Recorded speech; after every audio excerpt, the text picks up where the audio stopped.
আসসালামু আলাইকুম, কেমন আছেন সবাই? আশা করছি ভালো আছেন। তো এই মুহূর্তে আমি আছি বাবনী ক্লোজার, এবং এই বাবনী ক্লোজার আসলে কেন এসেছি এটা নিয়ে কিন্তু আমরা এর আগে অনেকগুলো ভিডিও তৈরি করেছিলাম। তো আপনারা ইতিমধ্যেই জানেন যে বাবনী ক্লোজারের কাজ শেষ, একবারে কমপ্লিট হয়ে যাচ্ছে, আর কিছুদিনের মধ্যে কমপ্লিট হয়ে যাবে। বলতে গেলে যে এই বাবনী ক্লোজারের যে কাজটা যেভাবে করা হয়েছে, যত দ্রুত করা হয়েছে, এটা আসলে একটা রেকর্ড করার মতো। কারণ 52 দিনে একটা নদীর এই পার থেকে ওই পার পর্যন্ত একটা রাস্তা তৈরি করে ফেলা, এটা কিন্তু এতটা সহজ ছিল না যতটা সহজ এখন আমাদের কাছে মনে হচ্ছে আর কি।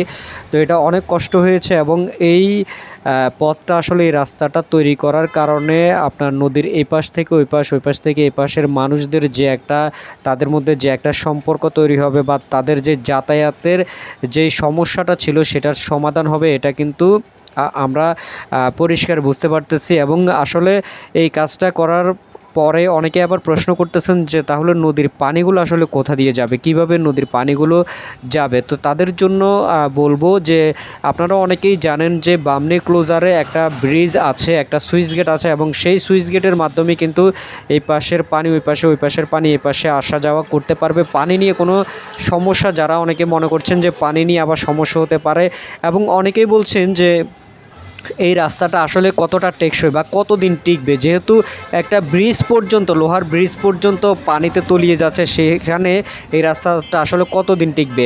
তাদের উদ্দেশ্যে বলবো যে যদি পানি চলাচলের ব্যবস্থা না থাকতো তাহলে এই রাস্তা নিয়ে অবশ্যই এই প্রশ্নটা সবারই থাকতো। যেহেতু পানি চলাচলের রাস্তা আছে, পানি চলাচলের ব্যবস্থা আছে, সেক্ষেত্রে এই রাস্তাটা আসলে টেকসই হবে, এবং টেকসই করেই কিন্তু আমাদের শ্রমিক ভাইয়েরা করতেছে। তো আপনারা যারা এখানে আসতে চান অবশ্যই এসে আপনারা ঘুরে যেতে পারেন, তাহলে আরও অনেক কিছু আপনারা জানতে পারবেন।